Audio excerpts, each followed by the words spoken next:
In this week's news, we have hundreds more cast members getting news of their layoffs. We have Disney's first shot fired in the theme parks versus the state of California battle. We have holiday festival news for EPCOT, including a new Olaf adventure for guests. For all these stories and more, please stay tuned.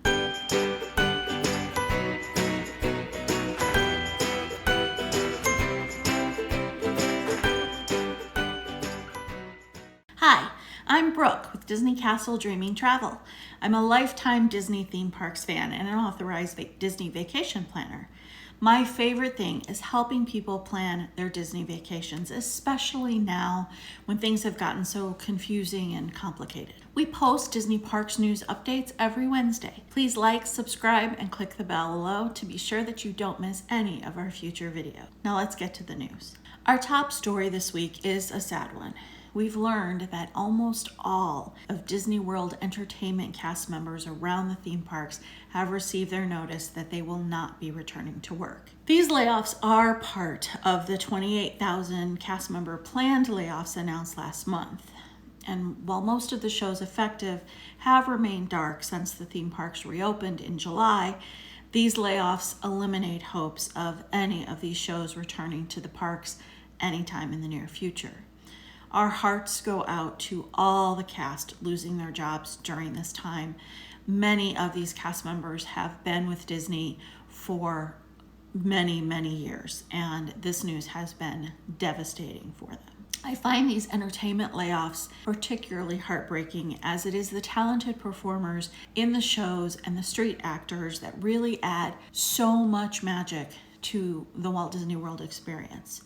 Here's a quick list of all the entertainment that was hit in this round of layoffs so far. Magic Kingdom. We lost the citizens of Main Street and the entire cast and crew of Monsters, Inc. Laugh Floor. Hollywood Studios was the hardest hit, losing the citizens of Hollywood, the entire cast and crew of Beauty and the Beast live on stage, the entire cast and crew of Indiana Jones Epic Stunt Spectacular, the entire cast and crew of the Jedi Training Academy, the Green Army Men, and the entire cast and crew of The Voyage of the Little Mermaid. Seriously, it makes me want to cry. I hate this.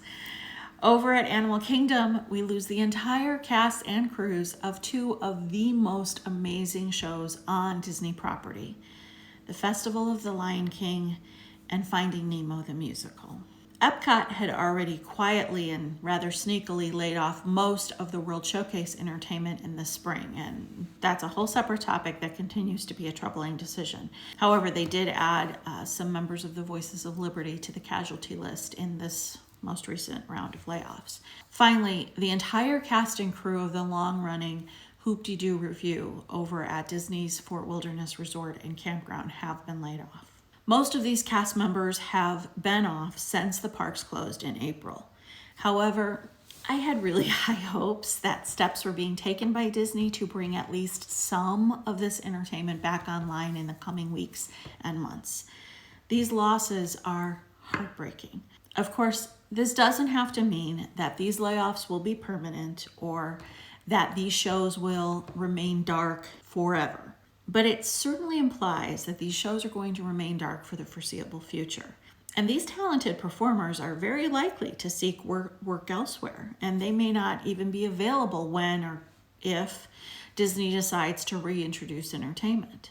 I'm most worried about the streetmosphere actors, the Green Army Men, the citizens of Main Street, the citizens of Hollywood. These actors add so much to the guest experience, but I can see Disney just deciding to never bring them back, which would be a huge loss for all of us. I really get the feeling that the current management structure of the parks undervalue the entertainment element of the Disney parks experience. But really, it is the talent of the entertainers that elevates the Disney park experience above other theme parks. The streetmosphere actors interacting with guests in character, putting on quick little shows in the street, entertaining guests as they wait in line or stand in the hot sun. These actors and these experiences are an integral part of the Disney magic. The wonderful magical shows that offer guests not just high quality entertainment, but usually magical uplifting messaging as well. Again, part of what makes Disney theme parks stand out. Now, I understand that with COVID-19 restrictions, it's just not possible right now for the stage shows and the Streetmosphere interactions to happen. But I continue to hope that Disney will work vigorously to return these things to us when things begin to return to normalcy. On our Disney trips, at the end of every day, we always talk about the day and we document the highlights of the day so that we don't forget what happened when. I cannot tell you how many times those daily highlight moments have been because of a Disney Streetmosphere player or a scene. It is the entertainment that makes Disney tickets worth their price. I hope that Disney doesn't get the wrong message from guests continuing to visit the parks right now, even though the offerings are a fraction of what they normally are. Fans are eager to return to Disney, yes, myself included. It's been a really tough year for so many of us, and we are anxious to escape our current reality, and a trip to Disney fulfills that for many. However, while we may be satisfied with Disney offering partial value right now, given the unique circumstances, I have a really hard time believing that Disney's die-hard fan base, myself included, will continue to accept high prices for a fraction of the experience. If entertainment does not return, I'm concerned that many guests will choose to just visit their local Six Flags rather than invest in a trip to Disney. I can't even believe that I'm saying this, but what guests are willing to accept in the short term, given this unique situation, is unlikely to be acceptable for the long term. I'm curious as to what you think. Please comment below. Let me know what your thoughts are about Disney's decision to lay off all these entertainment cast members. Last week, we talked about California's release of their guidelines for large theme parks to reopen in their state, and how these new guidelines will make it virtually impossible for Disneyland and California Adventure to reopen this year. In fact, it's really likely to be next summer before the strict guidelines can be met and Disneyland and California Adventure can reopen. We said at the time that we didn't expect Disney to take this situation quietly, and already the first shot is fired. Disney has announced that Downtown Disney is expanding in November to include Buena Vista Street. For those of you not aware, Buena Vista Street is inside Disney's California Adventure theme park. Guests that haven't visited the California theme parks may not understand quite how this will work. In Florida, Disney has tons of land, and all the theme parks and Disney Springs are very spread out. In California, the Disneyland, California Adventure, and Downtown Disney footprint is much smaller, with everything really close together. Downtown Disney is basically an area that is on one side of the two theme parks, filled with restaurants and shops, much like Disney Springs in Florida, with access to the main pathway that leads to both theme parks. In the middle, there are entrances for Disneyland and California Adventure on this path across from each other and totally accessible from Downtown Disney. This makes it really easy for guests to pop out of one theme park, have lunch or a snack or dessert in Downtown Disney, and then pop back into another theme park for the evening entertainment, perhaps, just for example, back in the days when the theme parks were open and evening entertainment could actually happen. Remember those days? Anyway, Downtown Disney's already been open for a couple of months, enabling guests, primarily local guests, to shop and to dine. In Disney's first effort to combat the stringent guidelines established by the state of California, Disney is opening Buena Vista Street in California Adventure to Downtown Disney and calling it an expansion of Downtown Disney. All the shops and restaurants on Buena Vista Street will be open for Downtown Disney guests to visit and enjoy. No theme park ticket will be necessary as the theme park itself is not open. I think this is a clever way to get some of the theme park back up and running and some of those cast members back to work without actually trying to open the theme park. Now, Disney has not shared whether they are making any modifications to Buena Vista Street to accommodate its addition to downtown Disney, or how the areas outside of Buena Vista Street, but inside California Adventure, will be inaccessible by guests. But I'm pretty confident that Disney will get it all worked out by November 1st. I can't wait to see what Disney does next. If you're enjoying this video, please like, subscribe, and click the bell below to be sure that you don't miss any of our future videos. We come to you every Wednesday with the latest Disney Parks news, and we post breaking news when it happens. We also post videos with Disney Parks planning tips and other topics that you might enjoy. Now, back to the news. The holiday season returns to EPCOT on November 27th this year with the Taste of EPCOT International Festival of the Holidays, presented by Advent Health. Gotta get that in there. Taste of EPCOT Holiday Festival will run through December 30th. This festival will include global seasonal cuisine at the holiday kitchens located throughout World Showcase.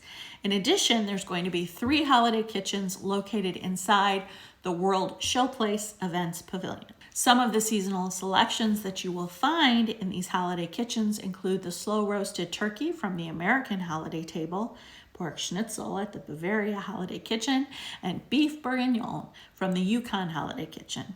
During this EPCOT Holiday Festival, guests will also be treated to special holiday character cavalcades traveling through World Showcase.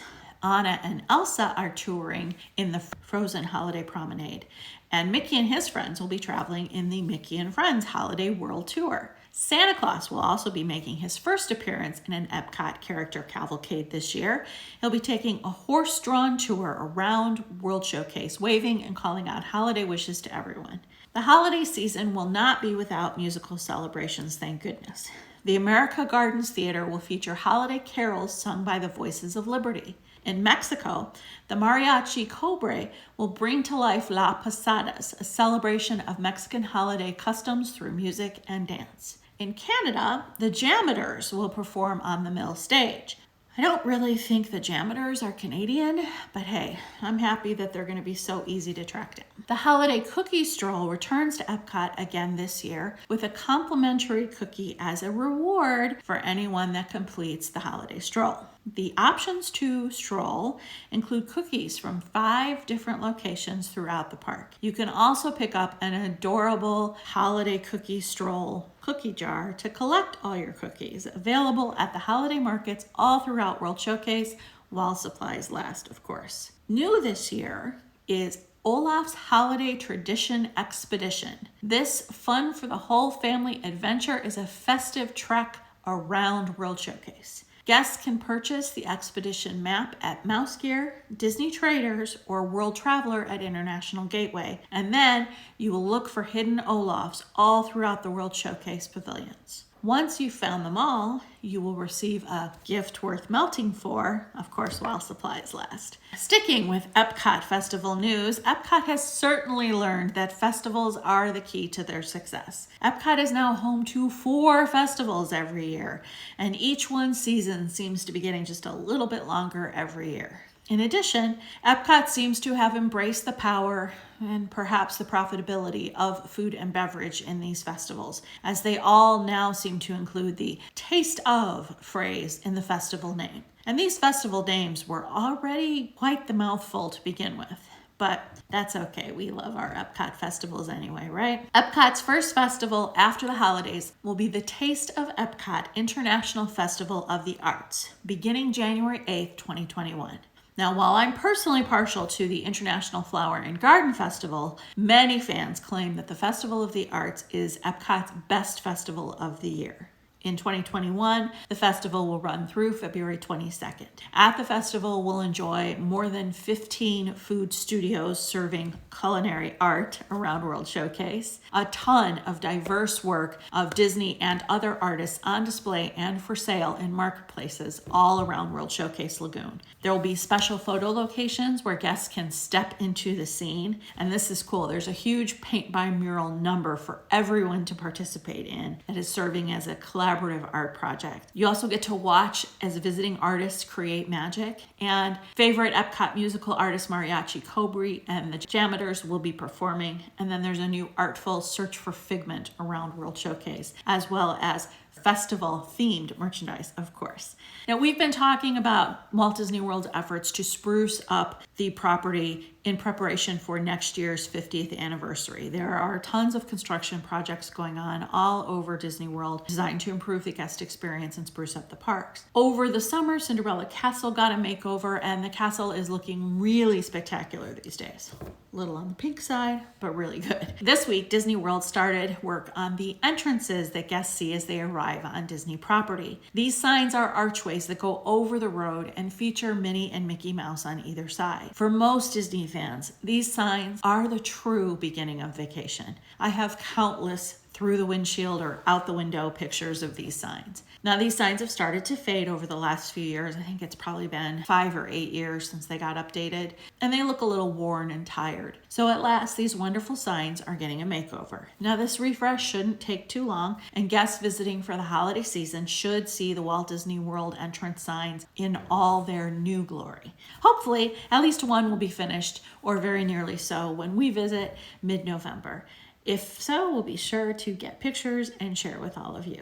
And that's all we have time for in this week's Disney Parks News Update. I'm Brooke with Disney Castle Dreaming Travel. We come to you each Wednesday with Disney Parks News Updates. We also post Disney travel planning tips, resort and restaurant reviews, and other Disney-related topics. Please like, subscribe, and click the bell to be sure that you don't miss any of our future videos. If you have a topic that you would like us to cover, please let us know in the comments below or email brooke@disneycastledreaming.com. Thanks for watching and happy journey.